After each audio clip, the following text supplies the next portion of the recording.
like to introduce tonight Wyatt AC0RA. He's going to give us a little bit of a presentation on some of his roving expeditions, and I think a lot of us have worked him for rare grids, and I think it'll be an interesting discussion tonight. So with that, I'm going to throw it over to Wyatt and see if you can share your screen with us. Okay, good evening, everybody. I was just looking out the window. There's some lightning in the background here. See if I can get this going. Try here.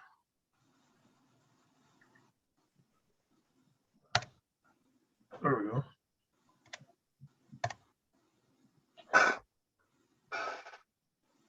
go. Okay, 6 meter roving. So we'll start off here. A little history. I got licensed back in 2009. I was interested mainly through a scout leader, backpacking. And we were just going to basically use HTs to talk while we were hiking, and of course emergency communication, because that way we could, get help if we needed it. After that, I just kind of played on HF for a little while. Really do much. Went to a couple of field days. Guy loaned me a HF radio, so that's how I got on there. Then I want to say it was like 2010. I watched a YouTube video on working satellites, and I got interested in it for like a month or so, and then got reinterested in 2011 and worked satellites really hard until about 2016, 2017 or so. Activated, and that's kind of where my roving started. Started chasing grids there, and activated over 250 grids on satellites up till now.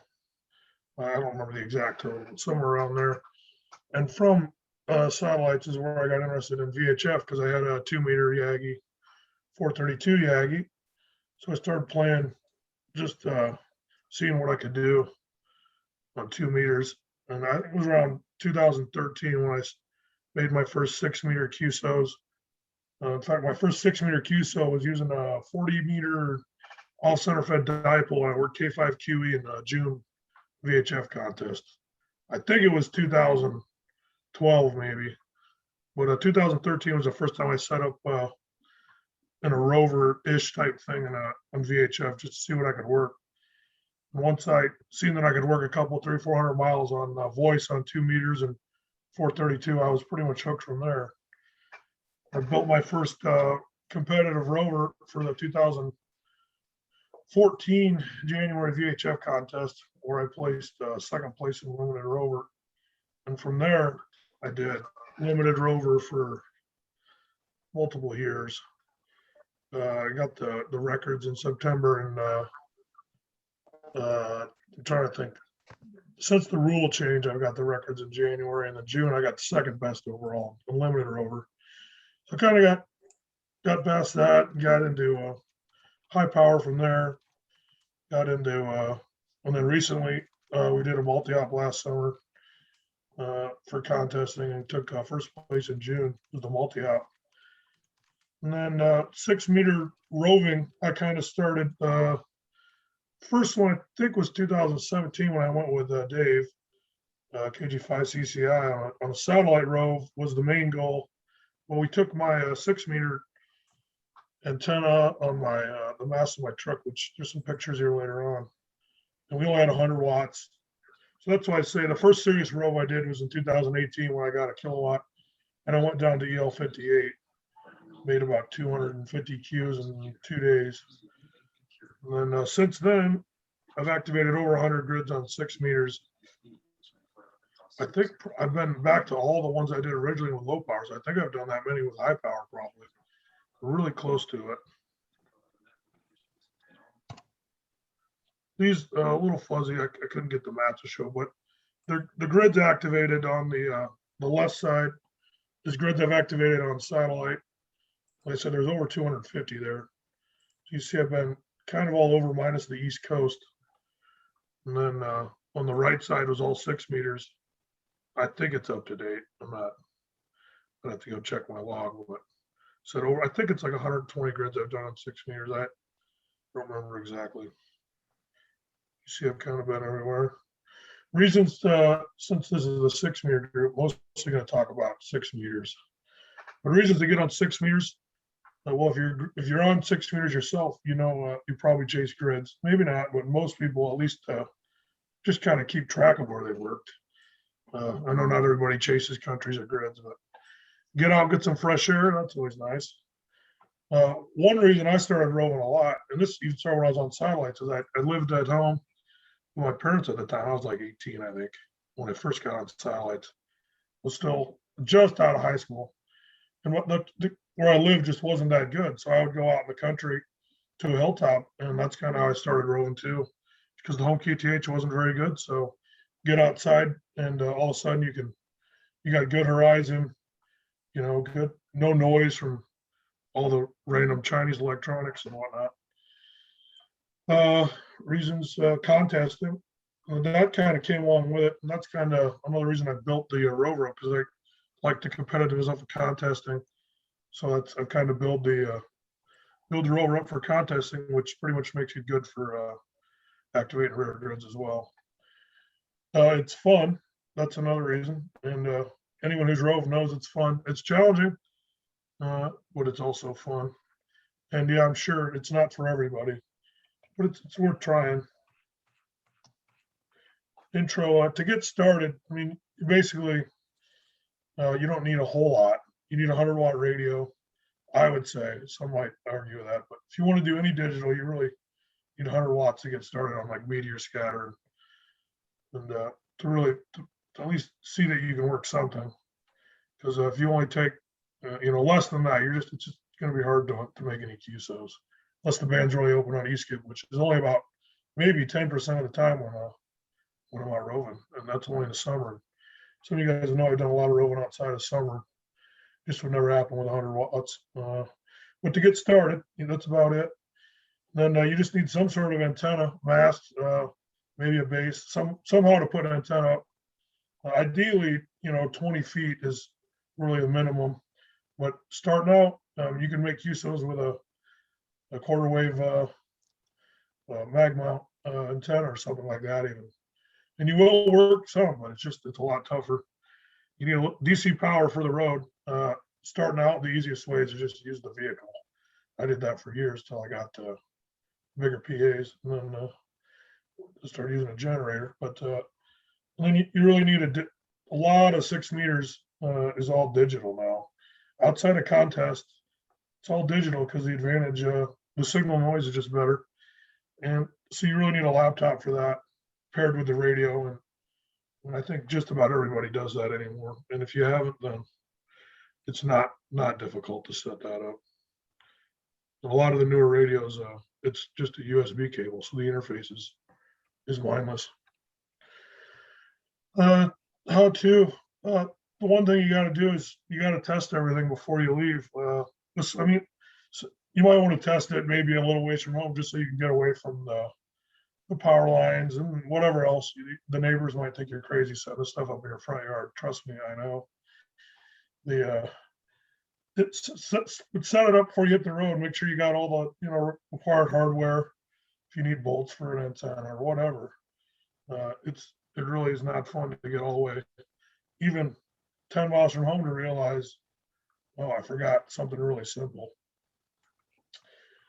Become familiar with all the 6 meter modes and propagation modes too. So a lot of meteor scatter always works. So if you're familiar with that, but know what times to look for E-skip, know what other modes, maybe tropo, that comes into play too. Not as much, especially the further west you go. The first step after you test close to home is maybe do a nearby grid. For me, a nearby grid's only 10 minutes away, so that's kind of what I did too. But after you do a nearby grid, see what you can work. See, I guarantee the first time you go out, you're going to find stuff to take long, even if it's, oh, I forgot water, or I forgot a snack, or I forgot a light because it's dark out at 6 a.m. when you go out there in the middle of the winter or something. But you'll find more things you need. So, you figure that out as you go. And then you're going to want to establish your 6 meter goals. So for me, starting out, like I said, when I was with Dave, we didn't really have many goals. We just kind of wanted to see what worked, and it ended up working quite well on our first outing. After you get started, the things to improve, I would go to a 3-element Yagi, 6 meters. It's really easy to handle. After you get to that, you're going to be able to hear a lot of stuff you can't work at low power. So more power, and more power also comes at the cost of, you got to find a way to power the amplifier or whatever. So you got to get a generator, or I think it's easier to go with a generator and amplifier. That way, the only DC amps out there, they're not very reliable, and it's just hard to run that much DC if you're running off your truck. So unless you got a big battery bank or something, even then you got to charge the battery. So if you're going out for more than one day, you still got to charge the battery somehow. Find out ways that maybe make the setup easier, or the teardown easier. The very first time I went out in 2000, I think it was 13, I was like, oh, I'll just set this stuff up on a mast on the hitch. I had no rotor. Well, I learned really quick that was one thing to make it easier to set up. So that was the one thing I added. Especially when you're running back and forth to the antenna in the June contest trying to make these 6 meters, it's not as big of a deal. But on 432, where you get to bigger antennas, it's stuff like that. And I don't have any pictures of my very, very first setup, but ever since then, the setup for me became pretty easy with a thing I throw in the back of the truck. I got pictures earlier on. And then after that, if you do more specialized grid activations, you're gonna have to make custom stuff or set up different than if you're always with your vehicle, which is what I do most of the time. But like I said, I did EL58, and there's no way to drive there unless you do an airdrop, I guess. But there's nowhere to drive there. So specialized grids like that, some more ones out west require specialized gear, a special way to set it up, or if you got to haul it on your person or in a boat or whatever. Power, when you're out roving, you got no noise. So you got to remember that 90% of the people you're working all have more noise than you, if not more than that. So the more, like I said, with a 3-element, yeah, I can pretty much hear anything, but it's hard to be heard. So running even a kilowatt, I hear stuff I can't work. So then you got to add a generator. Like I said, I went big. I went with a big 9,200 watt Champion.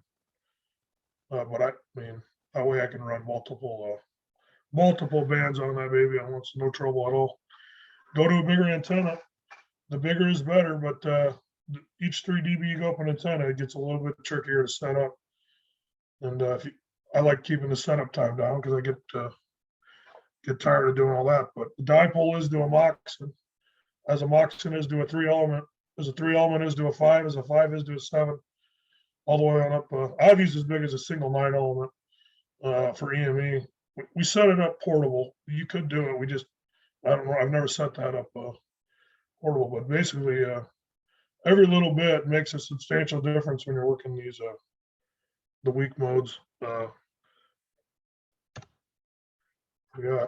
So where to go when you're roving? Well, I mean, I guess it depends on everyone's how adventurous you are, where you live, how far you got time to go. But one place to look is the FFMA leaderboard, which KV5W does now. And he's trying to do it more real time even. We'll see how that works out this coming E-skip season. But you look at that, see who needs what grids, and then also like to look at who's in what range for what propagation mode. So if I don't have it on the new maps Francis has put together, you can type in a grid and you can see it list everyone in the distance to everybody. So you know out to 1,100, 1,200 miles, you can work on meteor scatter. So you can work them anytime of the year. You don't need E-skip. Past that, it gets a lot harder. If you want to work that those people, then you have to go during the summer when there's E-skip. You're just not gonna work those people. The rarer the grid is, the more fun it is because there's more people chasing you. I think the most I've ever worked on meteor scatter was 45 in an hour. And that's crazy fun. Some grids are really easy, so lots of them, like where Dave just went this last weekend. I'm sure a couple of you guys worked on roving out in the flatlands of Colorado, Nebraska, the Texas Panhandle there, Oklahoma. That's all really easy driving. You can seed 15 miles on a flat road, all straight roads. And you go somewhere where it's really difficult to drive, like maybe out where Barry goes in the mountains, or even out east, a lot of those roads, it's not as easy getting around from grid to grid. And then it's just driving, but also then you got grids like that are all water except for little islands. I'm sure you guys know some of them. EL84, there's a ferry that goes out to Dry Torgus. EL58, I went there. We had to take a boat. Let's see, CM93 is the Channel Islands. DMO2 is well, I can't remember the name of the island, but that's a Navy-owned island. So there's a guy that's been active on the island. But if other than that, you pretty much got to get a boat, operate from the boat, and a couple other hard ones. See, CM79, you have to hike in if you want to do it on land, which I think is the only way it's ever been active. I'm not sure if anybody's ever gotten a boat and done that one or not. Not as far as I've ever read. Anyway, but either way, some grids are really hard. Some are really easy to go to. And some are really easy to drive to and still really rare. Some of the grids I went out to in Wyoming, there's just nobody that lives out there. They're easy to drive to. Some of them are even right on the interstate. You just pull over on the exit ramp and you're in a rare grid. There will be lots of people looking for you. My current 6-meter Rover, we got pictures coming up here, but I just got a 2KW EB101 or 104 SSPA. I just started testing it at home, but it looks like it's going to work. Another reason I got it is so I can leave my ACOM 1200S I've been using at home and just use that for my remote station. It's got a computer control and everything. I use it pretty much. I always use a IC7300 roving. Use a USB control right over to my Dell laptop, which is exactly what I'm using right now to talk to you guys. And just one USB cable over. And then I use a little GPS dongle for time. I've been using the same Rover tower mast. Have you guys seen any pictures of my truck in the last 6 years? It's the same one pretty much. I did upgrade the spider beam mast, I don't know, 2 years ago from the 41 foot to the 60 foot. And I got some pictures coming up here. I just got a new truck, so I did upgrade trucks, 20 F-150. Before that, I had 07 F-150. It has I should have kept track really how many miles I put on roving, but I know at one point I added up all contests and stuff with this 3-element 6-meter. Yeah, I had. It was over 20,000 miles on the M squared 6M3 SS I had before it finally failed, and I got it fixed with just a little pin, and that's baby's back on the road again. So then I got a 9,200 watt Champion generator I use. I don't power anything off the truck anymore. I used to do that, and it's just a pain. You got to worry about not wearing the batteries out if you don't want to have the truck running. It's a lot easier to run. It's probably even cheaper to run a generator and some power cords, especially when you look at the price of the low power DC amps versus just getting a KW SSPA or building one yourself. Of course, I can't list all the items I take with me. There's a lot of pieces in between as well. You got feed lines and power cords and just, of course, every time I leave, I take a cooler with food. I go to the store normally. Sometimes I get food on the road, but lots of times I just take it with me because it might be 4 hours from the closest place to get food when you're out in the middle of nowhere. Of course, I always take extra water, extra gas, extra, you name it, clothes, stuff to.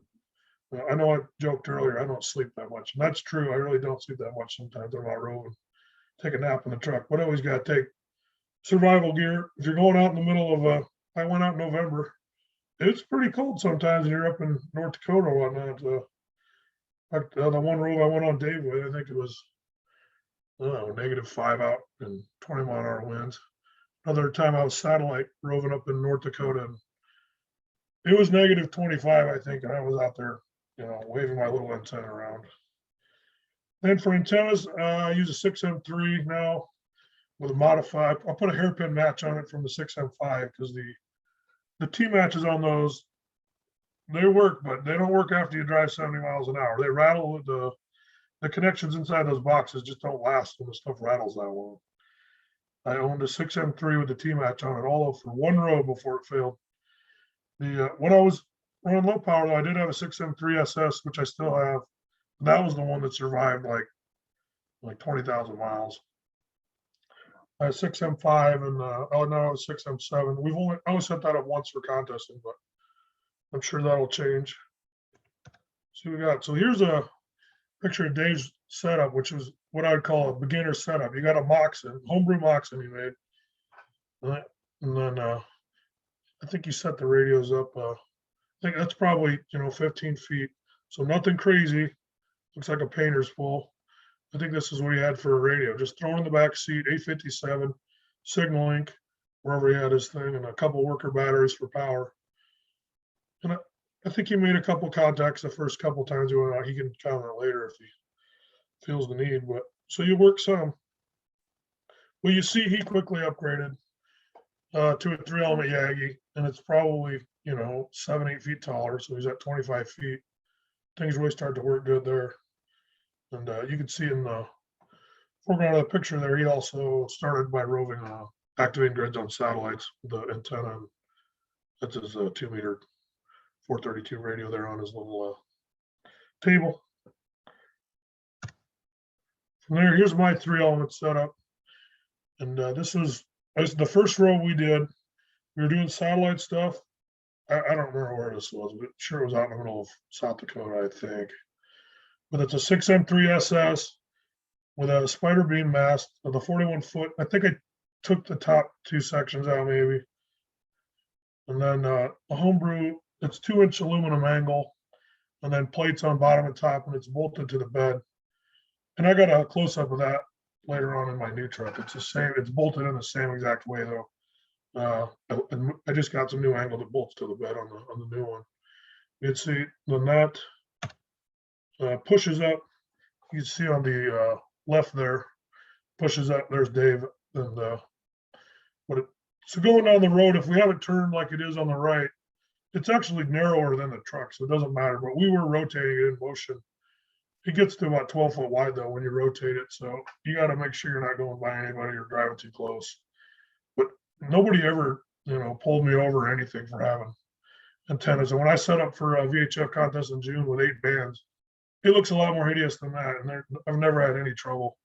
If you're stopped on the side of the road, then they'll stop. But I've never been pulled over or anything.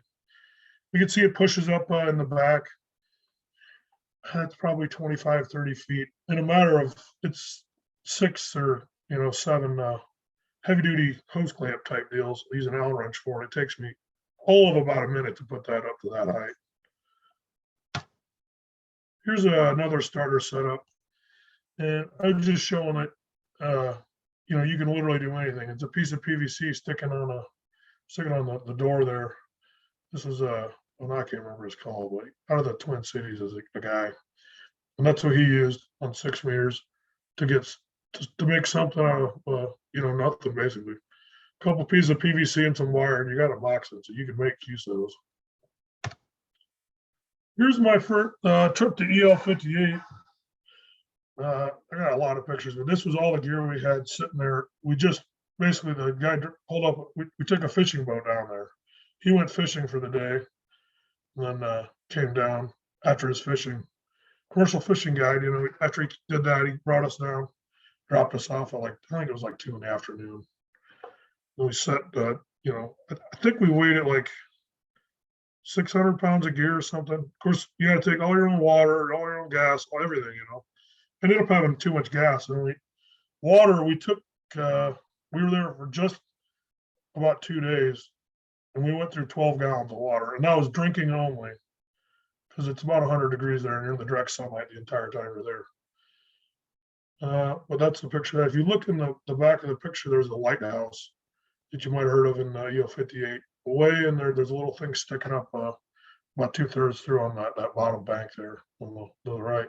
Is that lighthouse. So we weren't by the lighthouse. People have asked me that before, but we're not by the lighthouse. Scroll over. They use the same mast, but obviously I don't have my truck there to set it up in. So I actually borrowed a buddy's Spider Ream also sells that quad base thing. And a local friend of mine has one. So I just borrowed that from him. And one thing you'll notice here, I don't have a rotor, and that was the biggest mistake of the entire trip, because I was running back and forth out of that tent about every other QSO, which gets really old really quick. But it saved maybe 30 pounds. I don't know, not that much. That's another easy thing about if you have a generator, it's really easy to power the rotors without having to think with 12-volt controllers and stuff. We can see it. We set the little operating tent up. This is right when we got there. When I set the mast up to guide, I always set it up without the antenna on it, get the guys pretty close. So that way later on it's a little easier, especially when I was doing it by myself. Then you can see, I think this might have been the next day. We were there for, like I said, 2 nights. We got the antenna up there. The antenna is aimed about west in this picture, where we were looking south, kind of where the photo was, maybe southwestish. But so you still got all the stuff piled up. That's where we slept in that tent. The generator is kind of like right behind me, and I ran a power cord. Actually, if you look at the blue tent, there's a cord coming out of the corner of it. That goes to the generator. It's kind of off to my side behind me. One thing about using a generator is if you're with other people, you got to yell to talk if you don't put it far enough away. So that was the last one for the EL58. I was there for about 2 days, and I was running my 7300 with the ACOM 1200S, so about a kilowatt, 800 watts, kilowatt, something like that. And we made about 250 Qs. I made one multi-hop QSO the entire time we were there. Everything else was one hop. So here was a Rove. This is an upgraded the 6M3 with a hairpin match. I just basically took it off the 6M5 and threw it on this antenna and adjusted the element length for SWR, and it worked fine. I asked M Square if they had dimensions for me, and they're like, well, we don't sell like that, and we've never tested it, so we can't tell you. And like, okay, I just tried it out when I went out one day, just kind of messed with it a little bit. I had it working, and it worked really good. And I've used it in that configuration twice. I just leave it. It's a little longer than the other one, but it's still just about as wide as the truck. So it's not bad. And I'm on the air, and as long as it takes me to push up the mast, which is about 30 seconds to a minute, and then turn the generator on and power up all the equipment, that takes longer than putting the antenna up. See, this is kind of what it looks like. There's as I'm going down the road, and then what I got in the back, there's a little step so I can reach the mast. I got a cooler, gas can there, a toolbox. At the time, I was running 12 volts out of the truck, so I had a spare battery in the bed and big cables going directly into the cab from right there. I got spare coax there. You can see the angle iron box. For the thrust bearing, the mast is actually bigger than, I think it's just over 3 inches or on the base. It's just a piece of high density plastic, drill hole in it, bolted to the top, drill hole in it. And it's a perfect fit. It's probably better than any, thrust bearing. It's an inch thick. It's really solid. It fits perfect. There's zero slop in it at all. Then I use a Yaesu G1000 rotors. I got 2 of them now. That's what I use there. There's a picture later on showing how that bolts to the bed, like I said. And the generator I always strap in. And when I'm by myself, I don't have enough strength to lift my generator out, so I just leave it in there, open the tailgate, run the exhaust out the back end. Otherwise, you'd have to get 2 generators and kind of parallel them or something like that. And even then I would still need the big generator when I run 6 and 2 at the same exact time, because then you're pulling a lot more than 2 little generators can handle. Here's Dave's favorite picture of the week. I think I don't remember if it was when we were leaving or if we were coming back. I think it was when we were leaving to go on our W7D trip. God only knows what I was doing, looking stupid at the antennas, but that's the truck full of stuff for a week. It's mostly gear. There's a cooler there for some food. I think we had like a 5-gallon bucket for cooking stuff. And then we had clothes in our tents in the cab, so that was always dry, of course. But everything in the back was in Pelican cases, which I guess I don't know how I added a good picture, but everything, all radio stuff, we just put in Pelican cases, threw in the back. But that was the 6M3 SS again. We used the mobile while we were driving out, and then while we were driving back for the W7D trip, which was the last 2 summers ago, I guess, 2019. And then part of the 2-meter alpha we had, I just left on there. The other half is tied to the rack there right above the cab. Here's our first stop on the W7D. Just putting the mast up. It wasn't the world's best spot, but there was no E-skip anyway, so it didn't really matter. We worked a lot of guys on meteor scatter, but that's looking kind of like southeast, I guess. You can see where the sun is there about halfway. I was setting this up. This setup took us about an hour, and there's more pictures. About an hour to get fully on the air with 6 and 2, legal or almost legal limit station. I guess about 800,000 watts on 6 and about 1,300 watts on 2 meters. You'll see here. But of course, by the last day of the trip, we had it down to maybe half the time, just because we knew where everything was at in the truck. We could put everything in the truck was half the challenge. Stacking it on there after we figured that out, we were expert level Tetris players, I think. So this is kind of the stages of setting that up. Then you can see I had it up with guys. Like I said, I would do that first, tie the knots, throw the antenna on, and this is an upgraded mast, 60-foot spider bee mast. I take the top 2 sections out because they're just too small to be useful. If you were going to put something really small up, you could. There's another, you could guide again. Yeah, it would get you about 55 feet.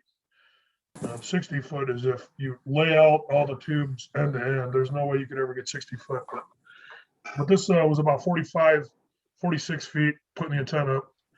And you can see I built that step. Rails on that truck. We build the step. There's another step, a wooden box I used, and then you go up to that step so you can get high enough to reach it, because that mast is about 7.5 foot tall or something like that. You can't reach it. You can see I'm 6'4".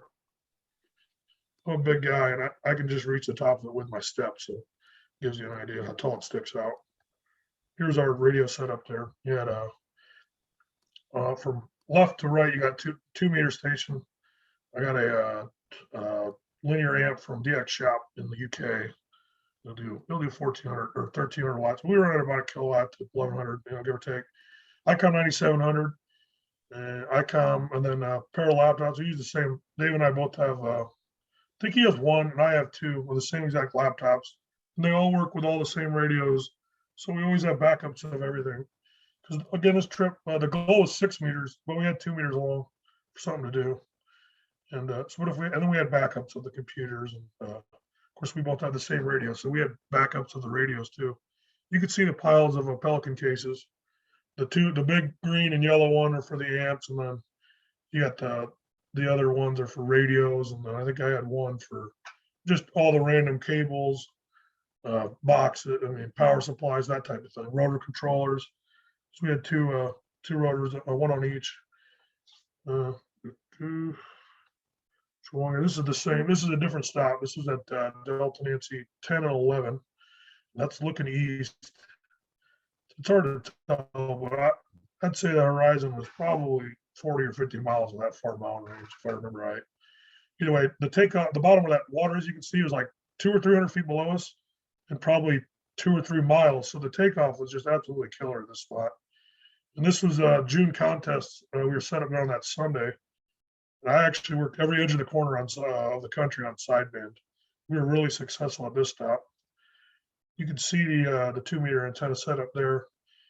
I don't think I ended up guying that one at all. I just pushed it up in the mornings when we did meteor scatter, and then we had it on the about that height so we could angle it up manually for moon bounds. Here's another one. This is at the corner of DM. Think about this here. DM 18, 19, 28, 29. Not the world's best spot. That's kind of looking, trying to think here. I guess that's kind of looking west, looking like it. I think that's where this was. I'm pretty sure. And yeah, behind me. Yeah, so Dave said, yeah, that's about westish. The sun's set behind those mountains. Behind me and to the right is east. And maybe 400 yards away, there was kind of a rise of maybe 500 foot of, well, I guess there are mountains out there. But so east wasn't the best, but again, there was like 0 E-skip this day. So it's hard to say if we would have done better somewhere else or not. And you can see the antennas aimed for, the 2-meter antennas aimed at the moon for EME. Here's the same station setup, but this was in Delta Mike 3839 in Utah, I believe it was. And it's some random dirt road in the middle of the road, or the middle of there's a city I think it was about 20 miles away. Here I made some really good 6-meter meteor scatter QSOs, and there was mountains about 20 miles away that were 6,000 feet higher than us, and they didn't seem to matter at all. Or maybe they enhanced it. I don't operate, in that spot long enough to really know, but that was where I worked the first meteor scatter QS16 I've ever worked, and that was like 1,430 miles or something like that. And it was all flat basically until you got to that mountain range. It wasn't a rise or weird, it was just completely flat. And again, you can see the antenna aim for EME. And this was probably one of the cooler places I've ever operated from, a DM47. Again, same setup. We're up, I think, what lake is that, Dave? Right over, we're looking over, but you can't tell. Oh, it's Canyonlands National Park is what it is. It's part of the Colorado River. So yeah. Yeah. So we're kind of looking over that. And that far ridge is like 75 or 100 miles away. We were at I think 7,500 feet where it dips down. And then that far ridge, like I said, is like 100 miles away, something like that. So it was absolutely crazy. It didn't get too windy. I was sleeping in the truck most of the trip, and at about 4 in the morning, the wind picked up, but then it kind of died off quick. So it wasn't a big deal. But mast like that and stuff, the truck was rocking more than you'd think. Hard to sleep through, at least. Let's see here. Don't have too much else on that trip there, except for we did. I don't remember how many QSOs. I want to say about 700 or 800 on 6 meters from 5 different stops. And was it? I'd have to count. 4, 8, 11 grids, and we really only had good E-skip from the one spot in the June Cosmos, and then right before we left here, I had really good E-skip into to Illinois and Wisconsin, and ran quite a few guys on sideband. The signals were so strong on FT8 it became pretty much worthless, and that's pretty much it there.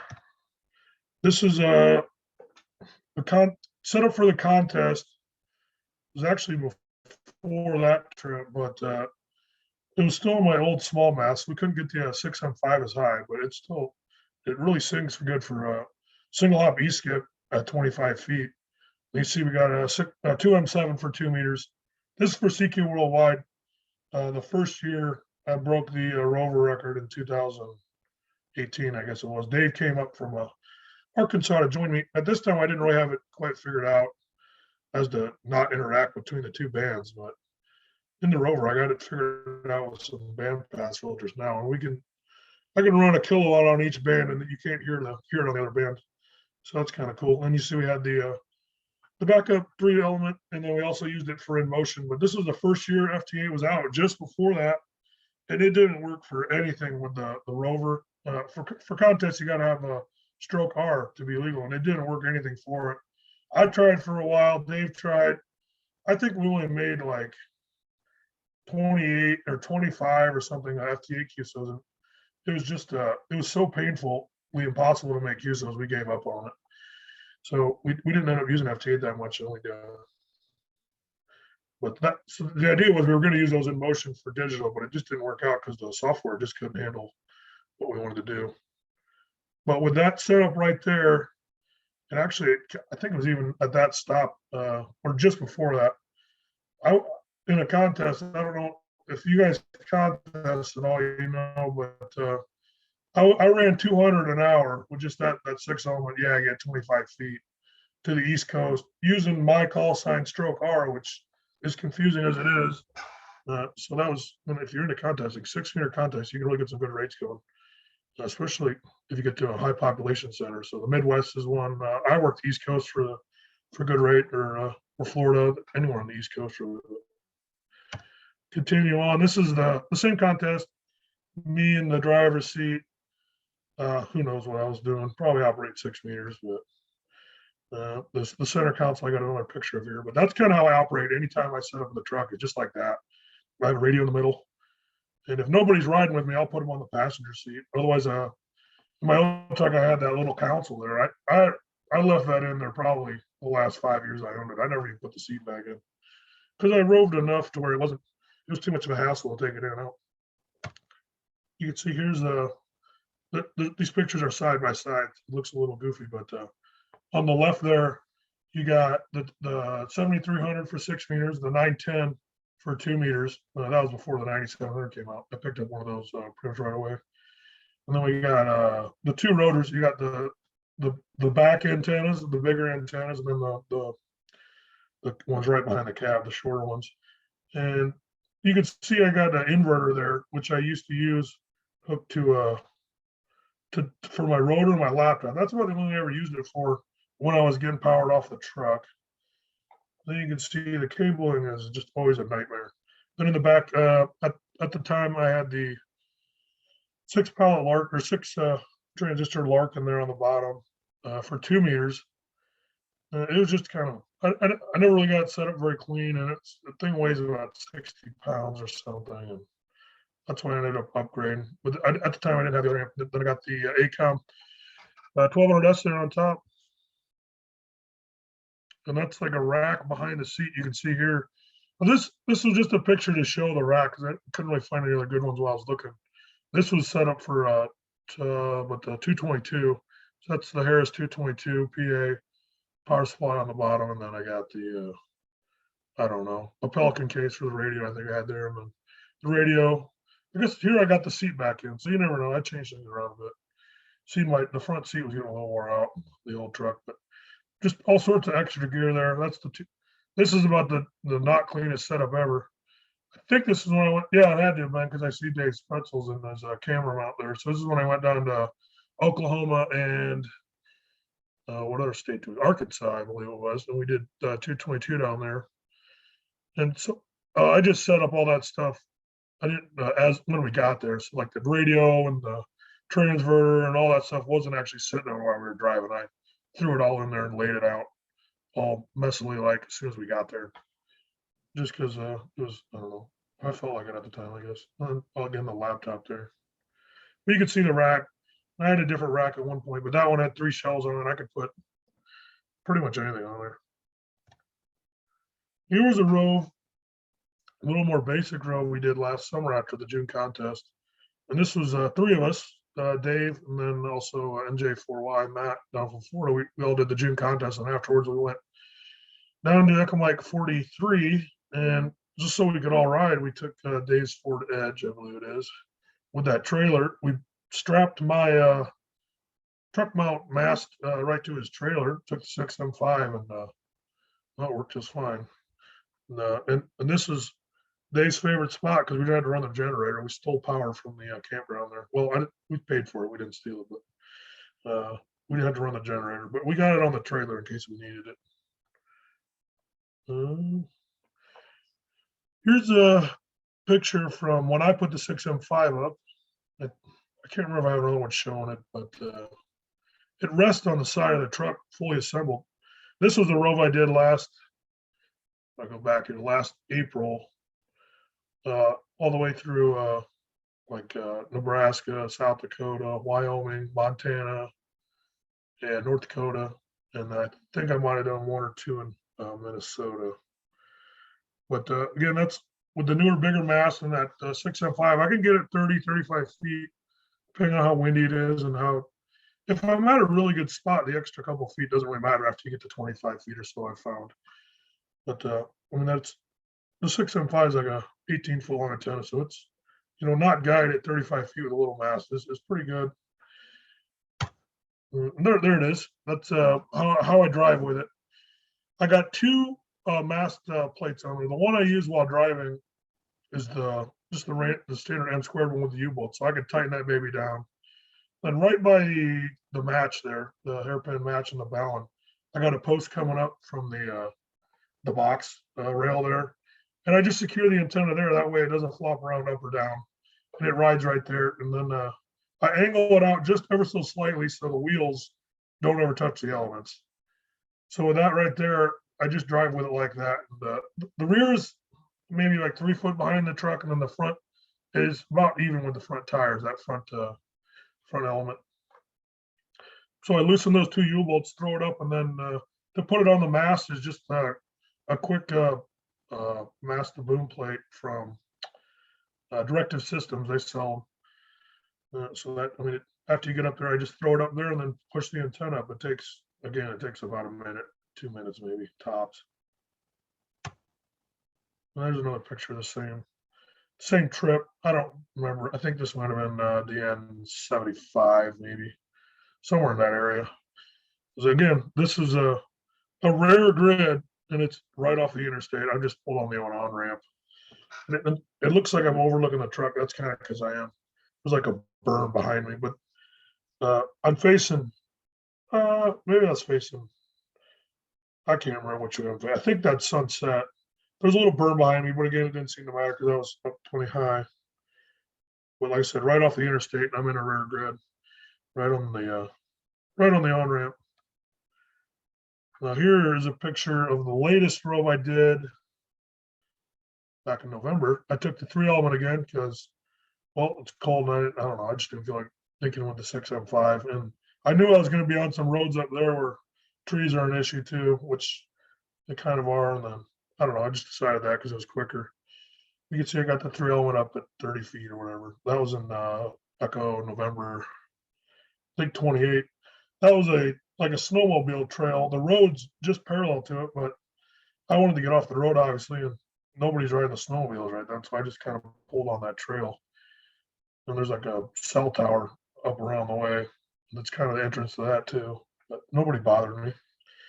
And then you can see on the right is the new truck I got with how the thing mounts in there. Basically, the angle that mounts to the bed itself is always in there. And there's 4 bolts that go through. And then they go to there's the other angle. There's 4 more bolts, 1/2-inch bolts, and there's just those act like studs basically. And I drop the top tower thing right on those, and then put 4 nuts on it, and it's in there solid as it can be. And that way I can take it in and out in no time. It's just those 4 nuts basically. And you just pop it in there, pop it out. It takes a couple minutes. You got to throw all the other gear in, but getting the antenna out, it used to be a little bit more of a challenge. So I put those 4 studs in. I used to use a couple more bolts and try to take the whole thing out. I was like, I'll just leave the 2 pieces of angle in there.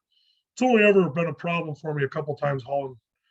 I had to haul a refrigerator one time for a guy, and I just threw a bunch of crap to hoist the refrigerator up above those studs so they didn't poke a hole in it. I think another time I hold a couch, but for the most part they sit in there and they don't bother anything.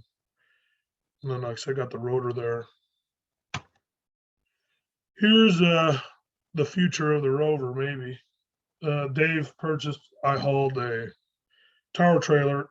It goes up to about 35 feet. I think when we took it down there last October, I believe it was, we did a little EME for the contest.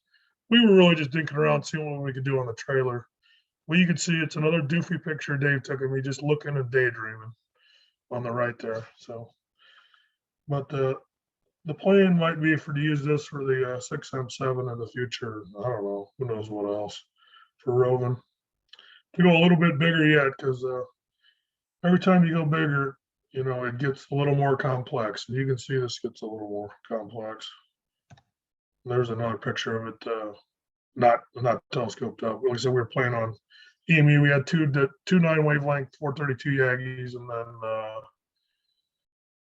M squared 5 wavelength Yagi on 2 meters we were playing with that weekend. Future plans for me that all I got is I think we're going to multi-out in June at Dave's place. And then after that, like directly after that, maybe the day after, we'll tear down that stuff because the multi-app we set up, Dave has no permanent antennas at all, so we set up everything in his side yard basically. So we got to tear that all back down if we do when we do the multi-app, and then we'll go roving right from there. Probably out west. We haven't made 100% plans yet. We got to figure out exactly where we want to go. We got an idea, but we're not. We just haven't quite finalized it yet. And then I think we might do another multi-out down there in July. If we don't do that, I'll rove again in July for CQ Worldwide. But I kind of got, I don't want to say bored with CQ Worldwide, but if you go look at the scores, it's kind of boring for me now. And then maybe smaller. I might do a couple other weekend rows if I can. If time permits, work permits. One might be Memorial Day weekend. I got 3 days off. It's a little early to really do anything crazy, but at the same time, that weekend sometimes has really good e-skip. So who knows? We'll see what happens. And I believe July 4th is also another 3-day weekend, so I could do something there too. But sometimes July 4th weekend is just mega hot. This last summer, I went out to Montana and Wyoming, and even out there, it was like 95 degrees in the day in July, and it's not very comfortable. Especially when all you do is sit in the truck for 3 days straight. I think that is about it for what I got.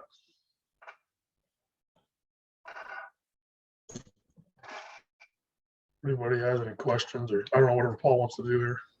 Yeah, I'm here. It's great. And just carry on, guys. And I'm sure there might be some questions in the group here. Well, I'm uneducated. That looks like a big beam to lift on the top of the tower. Is there a technique to do that?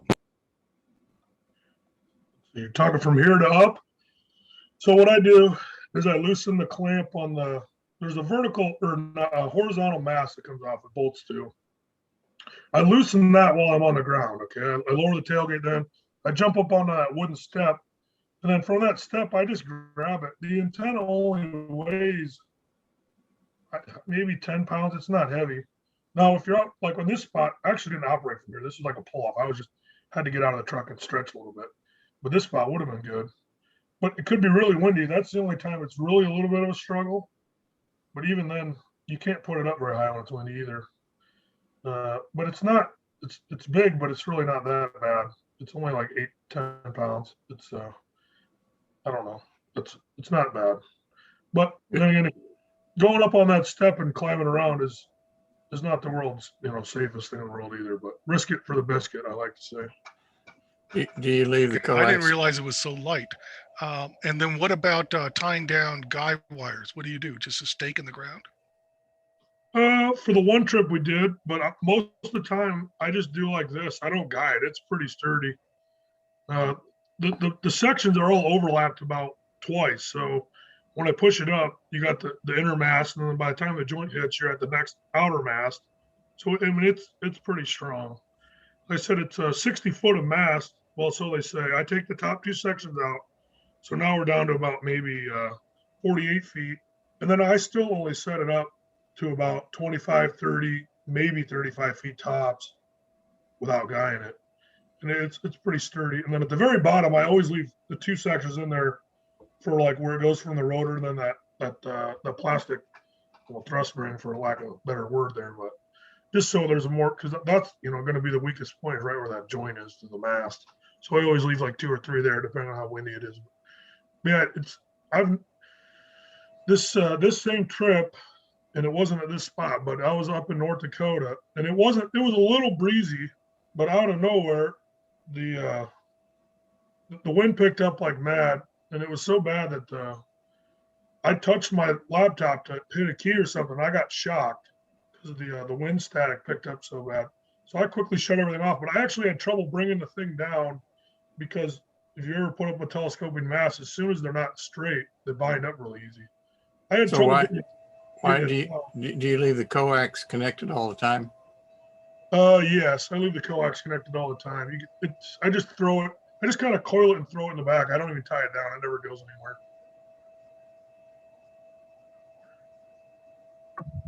That's cool. Yeah, How I much remember. flex do you get at the bottom of the tower where it bolts into the bed? It's a little bit, but it's not much. It got to be a little bit more on this truck when it was, the box is starting to rust out pretty good on this thing, but it doesn't flex much. I stand up on top of it. I don't think I have a picture of it, but I could stand up on top of it. And I am by no means a small dude. So I'm like 6'4", and about yeah, I don't have any pictures of standing up, but it's pretty sturdy. That's the mount where it bolts in, and the angle's a little bit wider than the actual base. It makes it wider yet. That the angle's 1/4 inch thick, so it's it's 1/4 inch by and then 2 by 2, so it's pretty thick. It's pretty thick angle on the base. You use 110 for the chargers for the laptops, or did you run 12 volts to them, to the chargers? I just use the regular 110 with the charger that plugs in them, that comes with them. And those sometimes can be a little noisy, but generally speaking, it's not too big of an issue. Yeah, the DC to DC ones I have are horrible. So Yeah, DC to DC, I haven't had any luck, and I want to say Dave experimented with that too. He can comment, but they were all horrible. All the ones we tried, we couldn't find any that worked. What I found was a genuine Dell charger, believe it or not, works better than like any third-party aftermarket stuff. They just were built better, and they had no RFI at all on them. So that's what we use.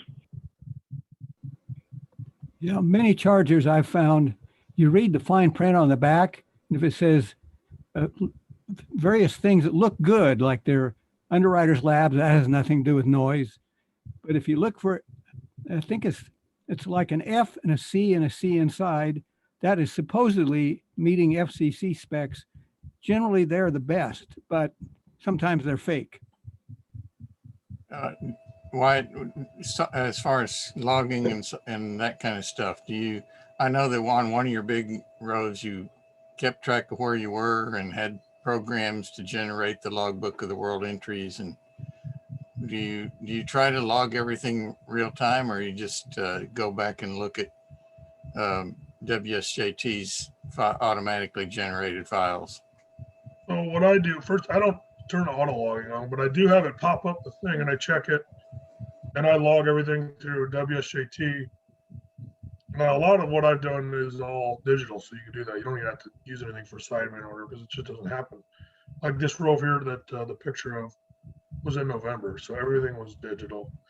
What I do is I do that, and then at the end of each stop, I save that particular file and put the grid and the state I was in that file name. So that way I just go back and upload that specific file for that stop. Dave does it a little more complex, but he likes playing with text files. So, but it's essentially the same thing. You end up splitting it up and put it into each location. And as long as you save the date and time of where you were, it's pretty easy to do later on. Yeah, everything we do is pretty much through WSJT. We just use that log file generator. Okay. Wyatt, I'm just wondering, it's Peter McKinnon here. I'm just wondering about acoustic and electrical noise from your generator. Does that cause any problems at all? Well, acoustic noise causes problems because you lose your voice trying to talk to each other. Well, electrical noise, I've never noticed any on this generator at all, but yeah, it's loud. So it's not bad. Like here, if I'm in the truck and I have all the windows closed, it's not bad. I normally just roll music, so I don't have to listen to it, but but if you got to talk to somebody like out back, then yeah, it's bad. We've actually, I got some big cables now, and we put the thing 100 feet away. It's a lot better, but it's not perfect still. Okay, that's what I was wondering about, distance in particular on the acoustic side. Yeah, thanks. Yeah, when we had a generator, when we had a generator set up, we would take a piece of foam board and set it up between us and the generator. Yeah, we used a piece of plywood before at Dave's house when we did it. That helped a lot too. You get it far away and direct the noise away. It's still noticeable, but it definitely, you can talk next to each other. Yep. Well, I'm sure everybody is thinking this, but I'll say thanks for all the grids you've activated. Oh yeah, welcome. And I have a lot of fun doing, like I said, the beginning. It's fun for me. Sometimes it's challenging, and sometimes I might go with no sleep for a couple days, but Yeah. it's fun for sure. Yeah. XYL says, "What are you doing?" "Oh, I'm talking to Wyatt again." "Well, haven't you talked to him already?" "Yeah." Mm. Hey, Wyatt, I want to thank you again for the states you handed out on 222. Yeah, no problem, Dave. 222 is a completely different animal from 6 meters. They're not easy QSOs compared to 6, as you know.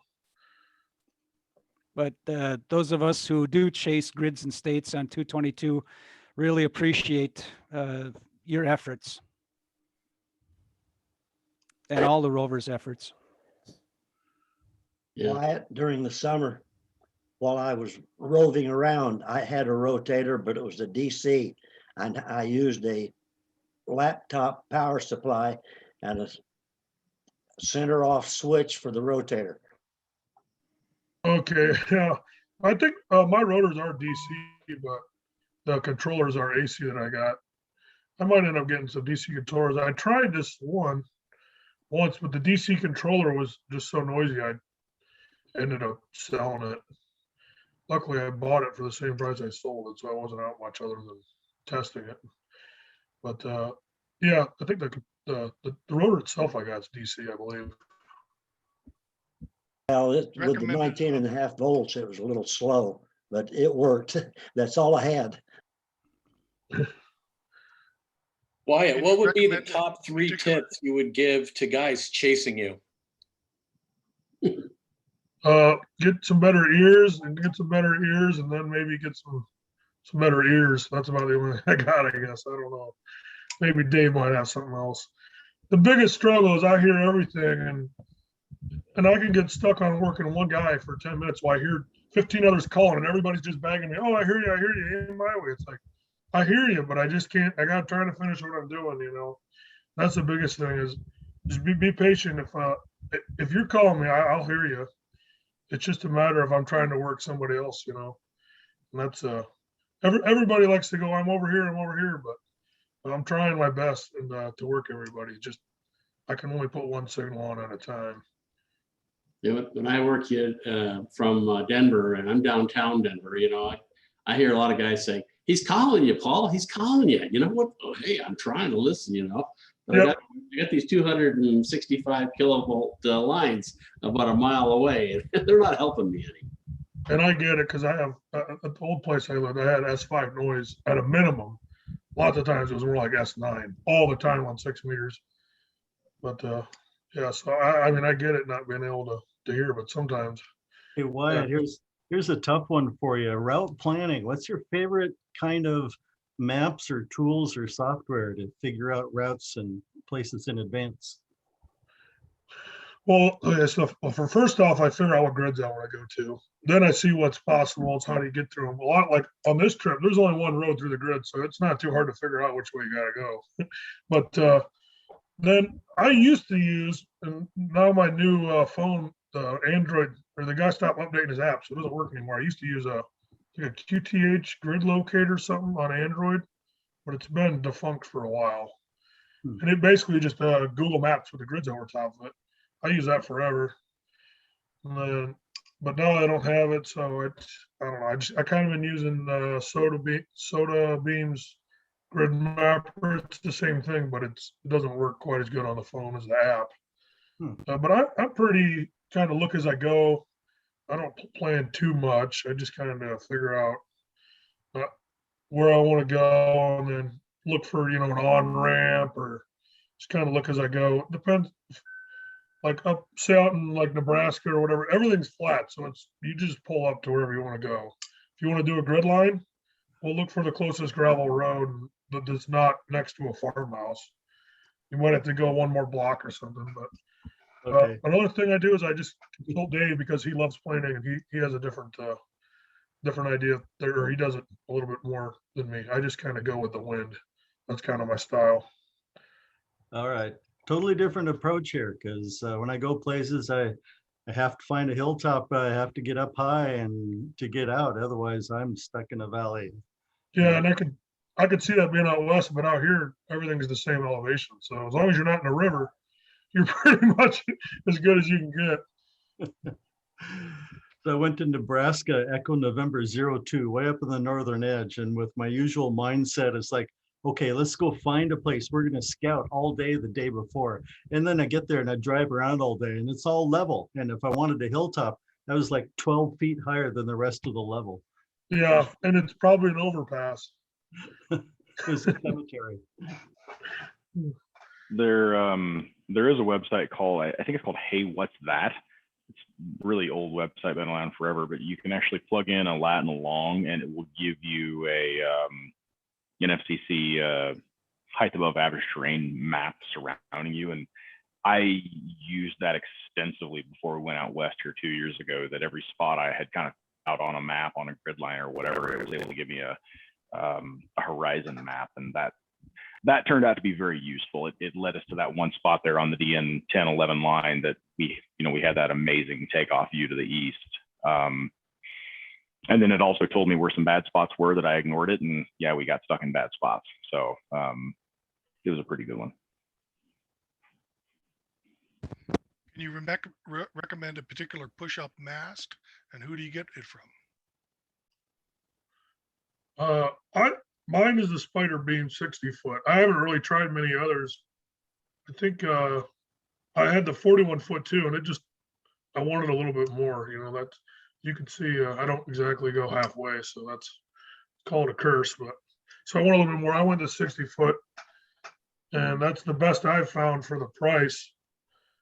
I'm sure it'd be great to get like an old news van with a pneumatic mast, but the cost is exponentially more, and it's not nearly as versatile. But fiberglass mast and stuff, they just don't seem to quite cut it. And other, a lot military style mast or whatever, just none of them work nearly as good.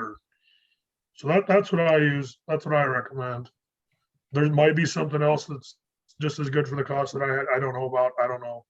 I was scrolling through some stuff the other day and I found what looked to be a Spider Beam clone for photography, and it was the same mast was like 6 or 7 times the price because it was for a commercial something or another. So it's hard to find. There's a lot of really good masts and really good towers and stuff, but it's all based on commercial prices, and nobody wants to pay $1,000 for a 20-foot mast. So that's the best thing I found. Maybe some of these other guys have other masts they like using. A Barry or not sure who else in here might. I made my mast out of tubing from DX Engineering, and it's over-engineered. Hey, I priced some Wilbert masts last night on eBay, and they're around 5,000, and then what used. And then when you get them, you really need to do the lubrication and maintenance cycle every year on them. Take care of them. And then the problem with those is they weigh 200 pounds, and I'm a big guy. I can't move 200-pound mast around. Wyatt, as far as one person or 2 people, what is it? Just, do you have any suggestions one way or the other? Is it?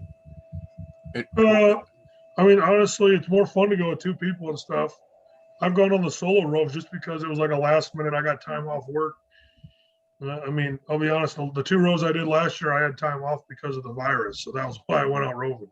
It was a last minute thing. I had no plans 2 days before I went out. It was literally, I'm going to have some time off. So I'm going to go see what I can do because literally everything's closed and I get tired of sitting on the couch. So that's kind of the ones I've done. Then, I mean, but yeah, I went on a couple rows with Dave, and I did the DL58 trip. Something like DL58, I wouldn't do that solo. There's no way I would go down there by myself. That's too dangerous. Yeah, not safe. Some other places, you really need to have 2 people at least for safety in some places, but other places, it's, just you're on the side of the highway, so there's always somebody normally. Why it wasn't that DM58? That was up at the head of that switchback trail, right? DM47 was, yeah. I've been up that one a couple times on a motorcycle. Yeah, there was a guy pulling a 20-foot cargo trailer with a 2-wheel drive van that almost got stuck. We had to kind of tell him to stay on the road, but yeah, that road, it wasn't bad. It was washed out on the way out. It was actually a little bit worse than going in, but that was a really cool spot. There's a campground right there. I can't remember what it was called. It was like a BLM campground, I think, right on. But I saw that spot sticking out. I think, Star Springs. yeah, Star Springs. I think Dave was driving, and I'm like, let's keep going. I see the road up there, and that looks a lot better than this campground. So we kept going. It was a lot further than we thought, but it was worth the. I mean, it was a spectacular place. Now, that Star Springs is not a good campground at all. No, drive 15 miles north. Yeah. Right here. Yeah, the DM47 spot that was one of the most phenomenal places I've ever operated from. That was just amazing. Hey, a question about the mast. Are you guys using the mast clamps, or are you just pushing it up and friction fitting them? Oh no, you have to use the mast clamps. These things, the Spider-Man ones, it's like I don't know how thick it is, but it's a stainless steel strap with a little brass fitting in there as a nut, and then a hex. It's all metric, so I'm not sure the size, but it's like maybe like a 3/8 size bolt kind of thing or something that goes into that thing, and it's tight. It's way stronger than a regular hose clamp, probably like 10 times stronger. That's what you use for these. And you're getting those ones from Spider Beam with the mast? Yep, yeah, it all comes as a package. Yep. Cool. The only thing extra I bought was the guy rings, but that was minimal cost. And then I built my own. The base thing is all I built. I got aluminum from the local steel yard. Gotcha. Cool. Thank you. Is this I thought you said it was a fiberglass mast, but I see aluminum on the Spider Beam's website. I was saying that I've never found anything. A lot of people use fiberglass, but I've never found them to be nearly as strong. This is the 60-foot aluminum one on their website. And they're not cheap. No, they're not bad considering what you can do with it. There's nothing else to match it. It's all. I mean, there's no other way to get an antenna 45 feet in the field that weighs 40 pounds. There's no other way, I don't think. Well, I'm just seeing 500 or 600 euros. There's a U.S. dealer. If you go to spiderbeam.us. Okay. I want to say the 750. Yeah, I just bought one last summer. They're $749 plus shipping. Yeah, in the grand scheme of things, with everything else you're buying, it's a proper investment. Like I said, it's worth it because it works. I mean, it works really good. Yeah, factor in the cost of the vehicle, and then these towers are cheap. Yeah, I just bought that new truck. Tell me about it. Yeah. All right. Any other questions, guys, that you want to ask him before we wind it down? Well, where are you going to be next time? Oh, you said you're going to let us know. Oh, I wanted to make one comment about Paul. If you could add the links to the FFMA somewhere when you send things out, because that really is a good resource for where to go. It's a great one, where people are looking, that kind of stuff. That's all the advertisement. Yeah, that's good.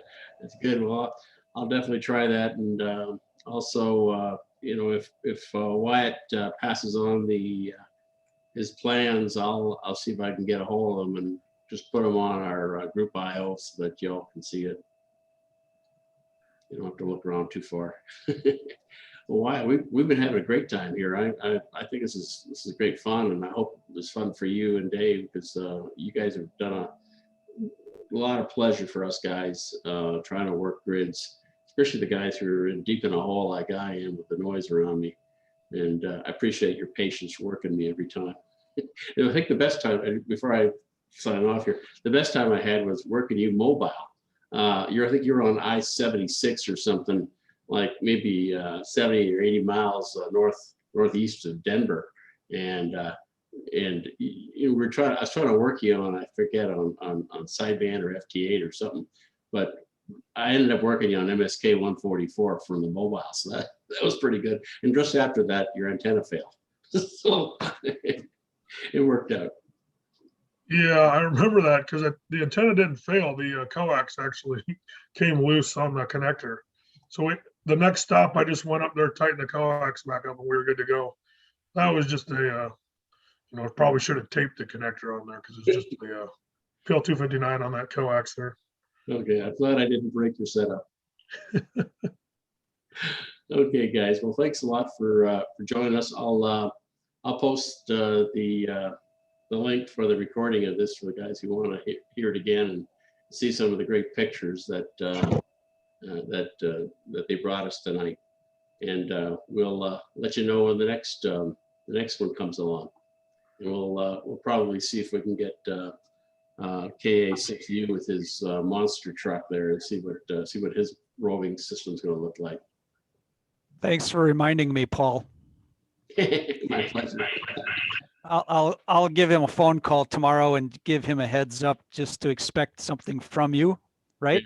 I'll send him an invite. Okay. Thank you, Paul, for putting all this together. These have been fun. Hey, it was always a pleasure for me. Thanks, guys. And thanks, Wyatt. Keep on roving. Yeah. Keep on it. Thanks, Wyatt. See you, buddy. Yep, good to see all you guys. Maybe someday we'll meet in person again. I don't know, maybe next year. Who knows when that'll happen? Yeah, Central States. Desert Fest. 73 guys. 73 all. Thanks, See ya. Wyatt. Thanks, Wyatt. Good night. Praise to all.